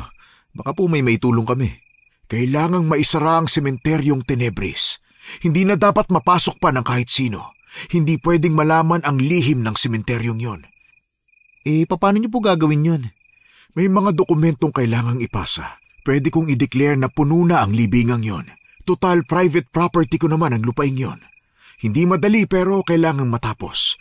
Kailangan ko rin kausapin ang munisipyo at ang mga matatanda ng barangay. Pero huwag kayong mag-alala. I can do it with money.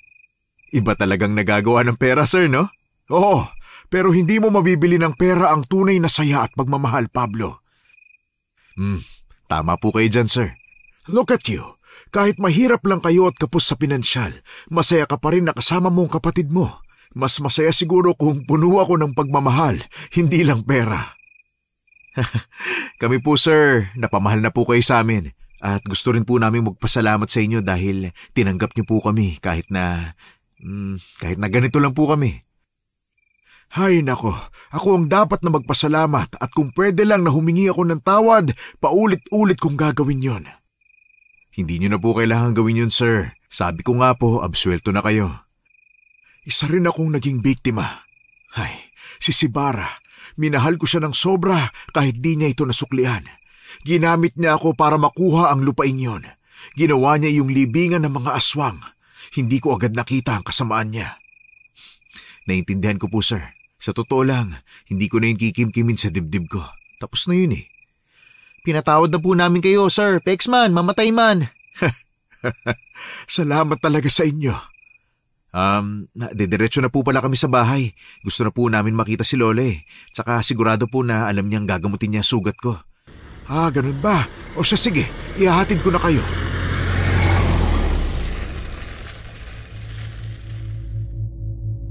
Pagkarating nila sa kanilang bahay ay sinalubong naman sila ng kanilang lola. Mga apo, salamat at ligtas kayo nakauwi. Lola! Lola, tapos na po ang lahat. Wala na si Sibara. Nagtagumpay akong patayin siya at iligtas si Mateo. Salamat sa may kapal. Teka, may sugat ka, Pablo. Halika, gagamutin ko. Malayo po yan sa bituka, Lola. Kahit na gawa ito ng aswang, tiisin mo ang sakit, ha? Lola, ang hapdi. Bakit niyo po nilagyan ng bawang? Kailangan nating malinis ang sugat na gawa ng aswang. Ang bawang ay hindi lang pangontra, iho. Ito ay isang herbal na antibiotic, lalong-lalo na sa mga kagat ng halimaw. Ito pa ang isang halamang gamot na sambong para madaling maghilom ang sugat mo. Aray, ang sakit talaga eh. Pero okay lang, basta maghilom ang sugat ko. Teka, may sugat ka din. Gamutin niyo din po ang sugat niya, Lola. Maliit lang to, kuya. Halika, Mateo. Huwag nang matigas pa ang ulo. Aray, Lola, ang hapdi! Aray, ang sakit! Pagkatapos gamutin ng kanilang lola ang mga sugat nila, nagpaalam na ang magkapatid para pumasok sa kwarto upang magpahinga. Grabe ang pinagdaanan natin, kuya. Hindi ko akalain malalagay tayo sa ganung sitwasyon. Basta magkasama tayo, walang imposible, bunso. Mahal kita, kuya. Pangako, hindi muna ako mag-aasawa hanggat hindi ka pa nag-aasawa. Magkasama nating tutuparin lahat ng pangarap natin para kay Lola at para sa magiging pamilya natin balang araw. Ang swerte ko talaga sa'yo, bunso. Pero alam mo, hindi ko talaga mapapatawad ang sarili ko kapag may nangyaring masama sa'yo. Kala ko nga mamamatay na ako nun, kuya. Pero hindi mo ko sinukuhan kaya nagpapasalamat talaga ako kay Lord dahil ikaw ang naging kapatid ko. Sus, tama na nga yung kadramaan natin. Ang lahat ng nangyari ay may rason. Kaya naniniwala ako na parte lang yun ng pagsubok para mas matuto at tumatag tayo sa buhay. Hindi lang para maging matapang, kundi makita natin ang kahalagahan ng pamilya. Ikaw naman pala yung madrama, kuya. Magpahinga na nga tayo. Pagising natin, tayo naman ang maghanda ng pagkain. Gusto ko rin kasing bumawi kay Lole. Sige, Mateo. Magandang ideya yan. Bandang 5:00 na sila ng hapon nagising at agad na bumangon upang maghanda para sa hapunan. Paglabas nila ng kwarto ay napansin nila ang katahimikan. Maya-maya ay may taong kumatok sa pinto. Tao po! Tao po! Uy, si Sir Clarito yun ah. Oo nga, kuya. Pagbuksan natin. Oh, magandang hapon sa inyo. Uy, Sir Clarito, naparito po kayo. May gusto lang sana akong ibigay sa inyo.